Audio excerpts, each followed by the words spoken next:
তো আমরা হচ্ছে শ্রেণী ব্যবধান কত ধরছিলাম? 5 ধরছিলাম। তার মানে এখানে আমরা শুরু করব 5 ধরে, ঠিক আছে? তাহলে আমরা শুরু করতে পারি কত থেকে? আমরা এখানে যদি 31 থেকে ধরি 35 পর্যন্ত, তাহলে 1 ঘর হয়। 31 থেকে 35, 31, 32, 33, 34, 35, ঠিক আছে? 5 ঘর 35 পর্যন্ত। এরপরে কী ধরবো? 36 থেকে 40, 36, 37, 38, 39, 40, অর্থাৎ ব্যবধান 5 থাকবে। কত আসছে? 46 থেকে 40, 41 থেকে 45, 46 থেকে 50, 51 থেকে 55, 56 থেকে 60, 61 থেকে 65, 66 থেকে 70, 71 থেকে 75, 76 থেকে 80, 81 থেকে 85, 86 থেকে 90। এই পর্যন্ত হচ্ছে আমার শ্রেণী প্রাপ্ত নম্বর। এই পর্যন্ত আমরা এর মধ্যে দেখবা যে শ্রেণী ব্যবধান কত আছে? 5 ধরে আছে, কিন্তু সবগুলোতে শ্রেণী ব্যবধান কত? 5 আছে। এখন আমরা এগুলো কিভাবে নির্ণয় করব? প্রথমত আমরা প্রশ্নে চলে যাব। প্রশ্নে এইখানে দেখব প্রথমত কত আছে? 70 আছে। এই 70 আমার এইখানে কোন ঘরে আছে? এই যে এখানে 70 আছে, তার মানে এই ঘরে আমি একটি দাগ নেব। বুঝতে পারছো? এইভাবে আমরা সবগুলো করব। এর পরবর্তীতে আছে 40। আমার এখানে 40-এর ঘর কোনটা? এইটা 40। এরপরে 35, এরপরে 60, 55, 58, এইখানে 56 থেকে 60 পর্যন্ত আছে। এইখানে 56 থেকে মোট 60 পর্যন্ত আছে, তার মানে কি এইখানে আমার 58 আছে।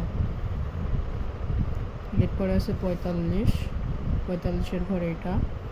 এরপরে 60, 60-এর ঘর আবারও এইটা। এরপরে আছে 65, 45, 60 চলে গেছে 65, 65-এর ঘর কোনটা? এই যে। এরপরে আছে 80, 80-এর ঘর কোনটা? এইটা। তো এইভাবে আমাদের হচ্ছে ট্যালি চিহ্নগুলো করতে হয়। 70 আছে, 70-এর ঘর কই? এই যে। 46, এই 50, 50-এর ঘর এইটাই। এরপরে আবার 60 আছে, 60 কত? এই। এরপরে আবারও 65,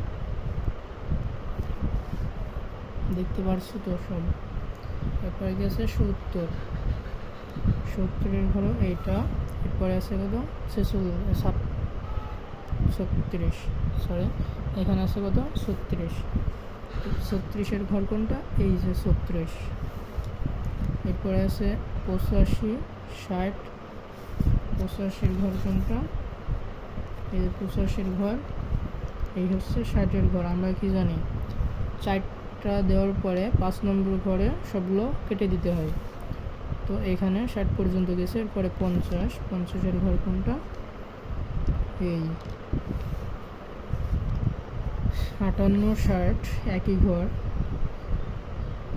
58, 60, 48 এইখানে। এরপরে আছে 70, 70-এর ঘর এইটা। 46, 46 এই। এরপর আছে 65, 55, 65-এর ঘর কোনটা? এই। আর 55-এর ঘর এই। এরপর আছে 61, 61-এর ঘর হচ্ছে এইটা। 72, 72-এর ঘর হচ্ছে এইটা। 85 এই। 90, 90-এর ঘর এইটা। 68, 68 হচ্ছে এইটা, 65, 65-এর ঘর ওইটা, 50, 40, 50-এর ঘর হচ্ছে এইটা, আর 40-এর ঘর হচ্ছে এইটা। এরপরে কি আছে 56, 56-এর ঘর এটা, 60, 60 ওইটা, 65, 65-এর ঘর এটা, 46, 46-এর ঘর এটা। এরপরে আছে কত 76। এইগুলো লেখার পরে আমরা এইগুলো হচ্ছে গণসংখ্যাতে করে নেব। তো এখানে আছে একটি, এখানে আছে 3টি। আচ্ছা, আমরা যদি লিখি 1, এখানে আছে 3, এখানে আবার 1, এখানে আছে কয়টি 7, 2, 9, 6, 5, 1, 2, 2, 1। এগুলো যোগ করলে কত আসে? 1 আর 3 4, 4 5, 5 আর 7 12, 14, 14 থেকে যদি 9 যায় তাহলে আমাদের আসে হচ্ছে 23, 29, 34, 35, 37, 39, 40। আমার সম্পূর্ণ হচ্ছে দেওয়া ছিল কতজন? 40 জন শিক্ষার্থীর প্রাপ্ত নম্বর। এইখানে যদি তোমরা দেখো, আমরা কিন্তু এখানে লিখছি যে ক্রমযোজিত গণসংখ্যা বা গণসংখ্যা নির্বেশনা সারণী। অর্থাৎ এটা কিন্তু আমাদের হচ্ছে যদি গণসংখ্যা নির্বেশনে সারণী করি, অর্থাৎ 1 নম্বর প্রশ্ন, 1 নম্বর প্রশ্নে কী বলছে? গণসংখ্যা সারণী নির্বেশনে তৈরি করো, গণসংখ্যা নির্বেশনের সারণী তৈরি করো। এটা তোমাদের হচ্ছে ক নম্বরে অনেক সময় আসে, ক নম্বরে আসে। এই দুইটা ক নম্বরের জন্য ব্যবহার করা হয়। আবার হচ্ছে এগুলো খ নম্বরেও আসে। যেমন আমাদের যখন মধ্যক নির্ণয় করি, মধ্যকে কিন্তু আমার এইটা লাগে, ক্রমযোজিত গণসংখ্যা লাগে মধ্যক নির্ণয়ে।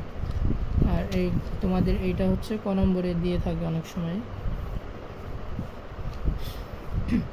আর যদি দেওয়া নাও থাকে তা আমাদের যদি আমাদের মধ্যক, প্রচুরক বা গড় নির্ণয় করতে বলে, তাহলে আমাদের এই সারণীটা প্রথমত বের করতে হয়, মানে এই পর্যন্ত প্রথম সারণীটা গণসংখ্যা পর্যন্ত, আর প্রথম প্রশ্ন আর কি।